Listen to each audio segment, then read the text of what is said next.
تو اردو بھی کمزور تھی, انگریزی بھی کمزور تھی, اور میتھس بھی کمزور تھا. تو میں نے اردو میں کیا کیا, 7 کلاس کا بچہ, میں نے کیا کیا, اردو کا جو پہلا قاعدہ ہوتا ہے سندھ ٹیکسٹ بک بورڈ کا قاعدہ, جس میں الف بے اور پھر الفاظ جوڑیے توڑیے, وہ میں نے 7 کلاس کے بچے کو پڑھائی وہ کتاب. وہ اس نے 3-4 دن میں ختم کر لی. ظاہر سی بات اتنا پورا سال تھوڑی لگتا ہے اس کو. پھر اس کو میں نے اردو کی پہلی کتاب ختم کروائی, پھر دوسری, تیسری, چوتھی, پانچویں. اس سارے کام کے اندر مجھے زیادہ سے زیادہ 1.5 مہینہ لگا.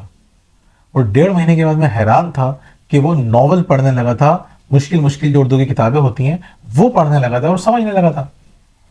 تو جو کام اسکول نے اتنے عرصے میں نہیں کیا, یہ 1.5 مہینے میں کیسے ہو گیا؟ ایسے ہو گیا کہ آپ نے بنیاد پر توجہ دی. اسکولوں میں کیا ہوتا ہے, اسکول میں ہوتا ہے کہ بچہ ایک کلاس پاس کر کے دوسری کلاس میں چلا گیا, پاس تو کر ہی دیتے ہیں. اب اس کو سپوز کلاس 1 میں تھا, کلاس 2 میں چلا گیا, کلاس 1 کی چیزیں اس کو نہیں آتی اور وہ 2 میں آ کے بیٹھ چکا ہے. جب 1 کی نہیں آ رہی تھی تو 2 کے کیسے آئیں گی؟ وہ نقل کر کے یا کچھ کر کے, وہ رٹے لگا کے یا ٹیچر کی محبت میں پاس ہو جاتا ہے, وہ کلاس 3 میں آ جاتا ہے. لیکن کلاس 1 بھی اس کا ابھی کلیئر نہیں ہے. تو آپ کو کیا کرنا چاہیے, آپ کو اس کی بنیادوں پر توجہ دینی چاہیے, اور وہ سمجھانا چاہیے کہ بیٹا اس میں شرم کی کوئی بات نہیں ہے, کہ یہاں سے ہم اسٹارٹ کریں گے, تیزی کا ختم کر دیں گے. اور جیسے جیسے وہ سیکھے گا تو اس کا کانفیڈنس بڑھنا شروع ہو جائے گا. یہی کام آپ انگریزی میں بھی کر سکتے ہیں, یہی کام آپ میتھس میں بھی کر سکتے ہیں. بنیادوں کو بہتر کر لیں اور ان 3 سبجیکٹ پہ کام کر لیں خاص طور پہ, باقی سبجیکٹ تو خود بہت ٹھیک ہو جاتے ہیں. چوتھا پوائنٹ یہ ہے کہ آپ کے پاس ایک پراپر شیڈیول ہونا چاہیے بچے کا. جن بچوں کا شیڈیول نہیں ہوتا نا, وہی بچے پڑھائی میں کمزور ہوتے ہیں. شیڈیول سمجھانے کیا ہے کہ ان کی پڑھائی کا ایک مخصوص ٹائم ہونا چاہیے, ان کے کھانے کا ایک مخصوص ٹائم ہونا چاہیے, اور ان کے سونے کا ایک مخصوص ٹائم ہونا چاہیے.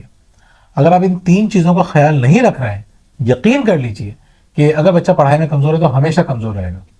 اگر آپ اس کے سونے کا ایک مخصوص ٹائم, میں آپ سے یہ نہیں کہہ رہا کہ آپ اس کو 8 بجے سنائیں, 9 بجے سنائیں یا 12 بجے سنائیں, نہیں, میں کہہ رہا ایک مخصوص ٹائم ہونا چاہیے. اگر آپ نے 10 بجے رکھ دیا ٹائم تو 10 بجے ہی سلائیے. اگر چھٹیاں ہیں, آپ نے 11 بجے رکھ دیا تو آپ کو 11 بجے ہی سلانا ہے, آپ کو اس سے آگے نہیں جانا. اسی طرح سے ناشتے کا ٹائم اگر آپ نے صبح 8 بجے کا رکھا ہے یا 9 بجے کا رکھا ہے, جو ٹائم آپ نے فکس کر دیا اس مخصوص ٹائم پہ ناشتہ کرانا ہے. اور جو پڑھائی کا ٹائم آپ نے فکس کیا اس ٹائم پہ آپ کو پڑھانا ہے. ان 3 باتوں کا خیال رکھ کے آپ دیکھیں گے کہ اگر آپ نے یہ کام کیا تو وہ بہت زیادہ اچھی طرح سے امپروو کرے گا. آپ کے دماغ میں ہوگا چاہے آندھی آئے طوفان آئے, اس ٹائم پہ مجھے پڑھایا ہی جائے گا, اور وہ پڑھے گا. اس کے دماغ میں کوئی ایکسکیوز نہیں ہوگا بھاگنے کا. ناظرین, 5واں پوائنٹ یہ ہے کہ آپ کے پاس جزا اور سزا کا ایک زبردست قسم کا طریقہ کار ہونا چاہیے. بچہ محنت کر رہا ہے, کوششیں کر رہا ہے, زیادہ ٹائم دے رہا ہے پڑھائی کو, انٹرسٹ لے رہا ہے, آپ اسے اپریشیٹ ہی نہیں کر رہے. انعام کا مطلب سمجھتے ہیں کہ کوئی مٹیریل چیز, وہ بھی ہو سکتی ہے, لیکن اس کی شاباشی, اس کی تعریف کرنا, آپس میں ڈسکس کرنا. جیسے ہمارے بچے اگر کوئی اچھا کام کر رہے ہوتے ہیں تو میں اور وجیہہ مل کے بچوں کے سامنے ان کی اس طرح سے تعریف کرتے ہیں, یقین کیجئے نیکسٹ ٹائم وہ پہلے سے زیادہ اچھا کرنے کی کوشش کرتے ہیں. یہی ہے کہ آپ کو ان کو الگ الگ انداز سے آپ کو ان کو ریوارڈ دینا ہے. اور اگر بچے نہیں کر رہے ہیں تو پھر آپ کے پاس ایک کانسیکوینسز, جس کو ہم سزا کہتے ہیں, سزا اچھا ورڈ نہیں ہے, ہم کہتے ہیں بچے کو اس کی پرائز پے کرنی چاہیے. مثال کے طور پر آپ نے رکھا کہ 3 سے 5 بچے کو پڑھنا ہے اور اس کے بعد آپ کو بچے کو کھیلنے جانا ہے, تو آپ بچے سے کہتے ہیں بیٹا جلدی سے کمپلیٹ کر لیں پڑھائی, پھر آپ کو کھیلنے جانا ہے. دھمکی مت دیں, جب تک پڑھو گے نہیں کھیلنے نہیں جاؤ گے, یہ بہت بڑا طریقہ ہے. وہ بھی آپ کو دھمکیاں دینا سیکھے گا. آپ اس کو بتائیے کہ بیٹا یہ پہلے مکمل کر لیں پڑھائی, اس کے بعد کھیلنے چلا جائے گا. اچھا, اگر بچہ مکمل نہیں کرتا تو آپ بچے کو پھر کھیلنے مت جانے دیجیے. یعنی بچے کو لگے کہ میں نے یہ کام نہیں کیا تو کھیل میرے ہاتھ سے نکل جائے گا, یا ٹوائز میرے ہاتھ سے نکل جائیں گے, یا آؤٹنگ میرے ہاتھ سے نکل جائے گی, یا آئس کریم میرے ہاتھ سے نکل جائے گی, یا کچھ بھی, میری تعریف نہیں ہوگی, وغیرہ وغیرہ. تو آپ کے پاس جزا و سزا کا ایک اچھا سا سسٹم ہونا چاہیے. لاسٹ پوائنٹ ناظرین بہت امپورٹنٹ ہے, اس کو بالکل بھی انڈر اسٹیمیٹ مت کیجیے گا. وہ یہ ہے کہ بچے کو فوکسڈ اٹینشن کی ضرورت ہوتی ہے. یعنی آپ نے بچے کو کتاب دے دی اور وہ پڑھے جا رہے ہیں, سمجھ میں آ رہا ہے نہیں آ رہا ہے. زیادہ تر ہم نے نوٹ کیا ہے کہ جو بچے باجیوں کے پاس پڑھنا جاتے ہیں, ساری باجیاں ایسی نہیں ہوتی, اچھی بھی ہوتی ہیں اور کیئرلیس بھی ہوتی ہیں, تو بہت سو پڑھانا آتا ہی نہیں ہے. فوکس جو ٹیچنگ ہے نا, وہ آپ کا ٹائم بچا لیتی ہے. تو آپ خود بیٹھیے یا کسی ایسے ٹیچر سے پڑھوائیے جو فوکسڈ ہو کے لگ کے پڑھائے.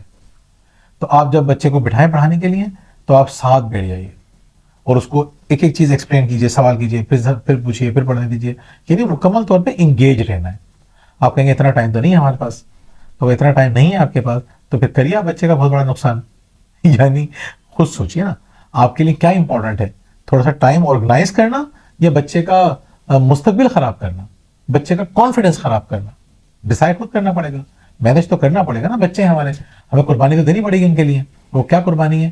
اپنے وقت کو مینج کرنے کی.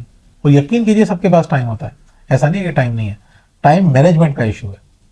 تو ہم دیکھتے ہیں کتنی خواتین ہمیں ملتی ہیں جو جاب بھی کر رہی ہیں، گھر بھی دیکھ رہی ہیں اور بچوں کو پراپر پڑھا بھی رہی ہیں. تو اگر آپ کا یہ ایکسکیوز ہے کہ ہمارے پاس ٹائم نہیں ہے، تو یہ آپ کا معذرت کے ساتھ یہ اچھا ایکسکیوز نہیں ہے، ہم اس کو بائی نہیں کرتے.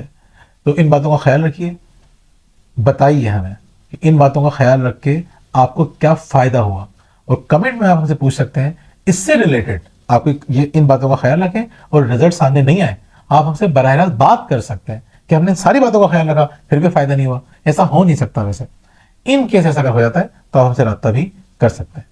بہت بہت شکریہ ناظرین، اللہ حافظ.